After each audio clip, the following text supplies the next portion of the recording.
Xeyir olsun əziz 5-ci sinif şagirdləri. Bu günləri sizinlə kosmosu fəth edən qadın Maya Jemison haqqında mətni oxuyub müzakirə edəcək. Gəlin mətnə baxaq. Mətni artıq mən oxumuşam. Siz də oxuyun və keçək suallarımıza. Gəldik bu suallara. Deməli, deyir ki, mətndə hansı sualın cavabı yoxdur. Əvvəlcə anı saxlayıram, keçək digər variantlara. Maya kosmosa uçmaq haqqında qərarını necə verir? O verilişə baxır və verilişdə görür ki,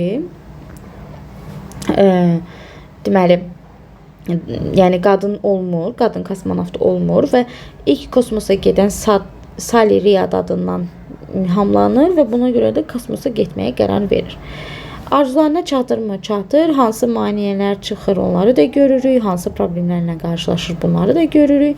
Amma Maya uşaqlıqdan hansı sahəyə niyə müxtəlif sahələrə meyl edirdi? Yəni bu sualın konkret olaraq cavabını görürük. Ona görə düzgün cavabımız A variantı olacaq. Mət əsasında müəyyən etmək olmaz. Hadisənin baş verdiyi ölkəni. Biz baxırıq ki,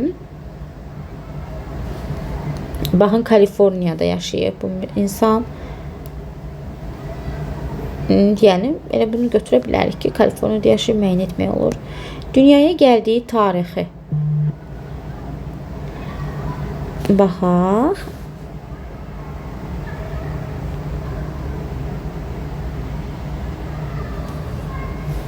Əgər Jameson'ın 1973-cü ildə 16 yaşı varsa, onun doğulduğu tarixi əslində tapa bilərik.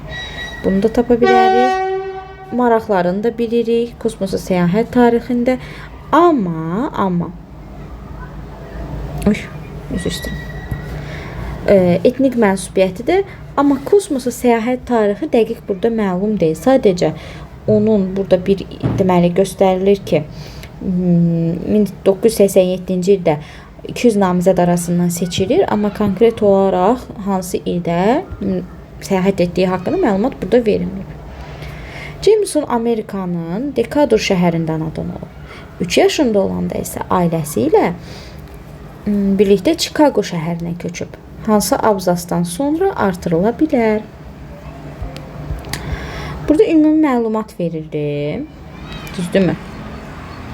İndi bax, ümumi məlumatdan sonra uşaqlar biz həmin cümlələri bura əlavə edə bilərik ki, bura köçüb, orada yaşayıb, oradan ora köçüb, sonra artıq onun universitet təhsilinə keçid edə bilərik. Ona görə düzgün cavabımız A variantı ola bilər. Mətndə təbliğ edilir. Burada uşaqlar biz millətseverlik bir şey görmürük. Getdi. 5'lər getdi. 5'lər getdi. Burada vətənpərvərlikdən də söhbət getmir. 4'lər də getdi. Burada əsas Jameson obrazının simasında mübariz olmağını, arzuların üzərində zəhmətkeş olmağı, qətiyyətli olmaqdan danışılırdı. Ona görə 1'i, 2'ni və 3'ü götürməyimiz düzgün olar. B variantı. Üzərində rəqəm yazılmış sözlər əsasında uyğunluğu müəyyən edin. Deməli, 1, 2, 3. 1. Ayrı seçkilik. 2. Gəmi peyki. Buraya yazaq. 1. Ayrı seçkilik. Qısa yazıram. 2. Gəmi peyki. 3. Nədir? Layihə. İndi bu sözləri düzgünləşdirməliyik. Nələr götürərik? 1'e götürərik. Tərəfgirlik, bir tərəfin üstün tutulması və obyektiv münasibətin göstərilməməsi. 1'e A'nı götürə bilərik. 2'ye gəmi heyəti. Gəmi heyətini götürək, nəyə götürə bilərik? Planetlərin orbitinə buraxılan və tədqiqat aparmaq üçün lazımi cihazlara təsis olmuş hava gəmisi C-ni götürərik və 3'e D-ni götürə bilərik. Tikiləcək, qurulacaq layihənin, yəni layihə bir şeyin əvvəldən düşünülmüş, hazırlanmış, işlənmiş plan. Qarşısında hansı işarələrin qoyulduğu ifadələr məcazi mənadadır? Gəlin baxaq. Güman etmək, qəbul olmaq, məruz qalır, həyata keçirdir və çalışmağa çalışır. İndi biz burada variantlar baxın, göstərici işarələr şəklində verilib. Biz buradan məruz qalmağı götürərik və bir də həyata keçirir götürə bilərik. Digərləri isə məcazi mənada deyil uşaqlar. Ona görə bunları götürməyimiz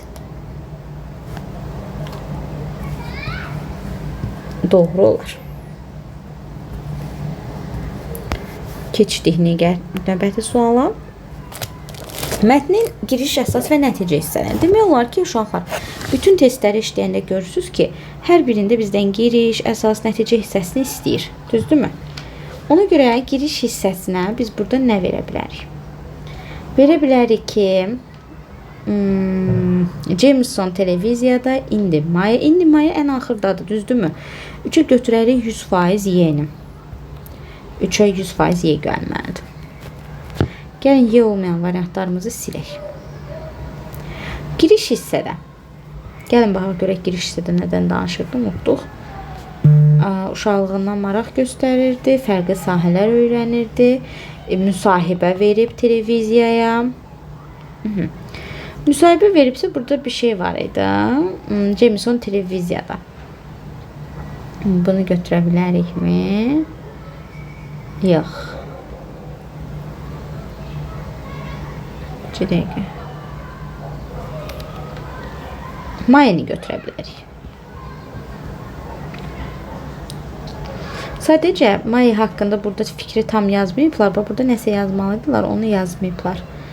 Bu səbəbdən biri A-nı götürüb, çünki düz gəlmir. 2-də, əsas hissədə 16 yaşında olanları yaza bilərik. B-ni. 1A, 2B, 3Y. Düzdür, biraz sual düz deyil.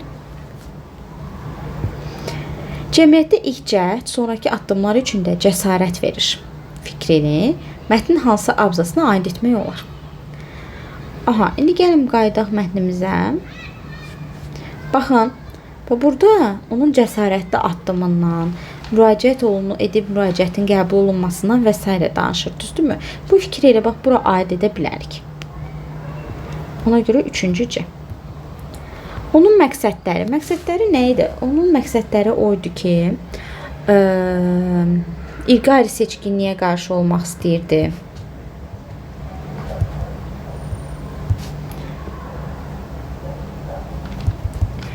İnsanlığın gələcəyi üçün çalışmaq istəyirdi.